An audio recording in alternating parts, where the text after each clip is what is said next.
When I bought my lake house 3 years ago, I knew the dock out back was going to be my happy place. Every morning before work, I'd sip coffee there. On weekends, I'd fish off the end or tie up my kayak. It was peaceful until the HOA got involved. It started innocently enough. A neighbor asked if they could tie up their canoe for a few hours while they did yard work. I said sure, no big deal. Word must have spread, because within a month, my dock was turning into a community marina. Kids were jumping off it. Strangers were tying up jet skis.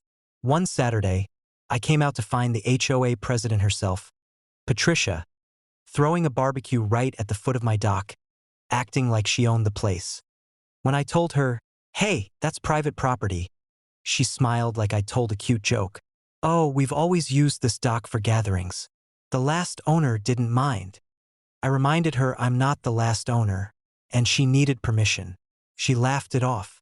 The next day, I found a note from the HOA taped to my door. "Dear homeowner, your dock is classified as common access property under community guidelines. Please refrain from restricting residents' use of the shoreline. Failure to comply will result in fines." Common access? That was nonsense. I dug out my closing papers, my deed, and my plat map. Clear as day, it said my lot extended 50 feet into the water. The dock was built on my riparian zone. The HOA had no claim. I put up a simple gate with a lock and a private dock, "No trespassing" sign. A few days later, I caught Patricia with bolt cutters trying to snip the lock off. She shrieked at me about community spirit and how I was selfish. I calmly called the sheriff.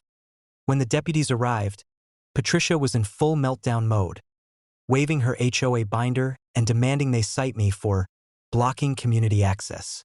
The deputy listened politely, then turned to me.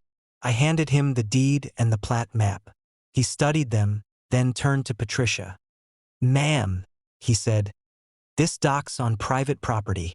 You're trespassing." Patricia went beet red. But the HOA says," the deputy held up a hand. "The HOA doesn't overrule property law. If you come back here without permission, you can be arrested for trespassing." I swear I could hear a neighbor's lawnmower stop just to listen. Patricia sputtered, tried to argue, but the deputy just pointed to her car. She stomped off in silence. After that, I filed a formal cease and desist with the HOA, complete with copies of my deed. The community marina problem vanished overnight.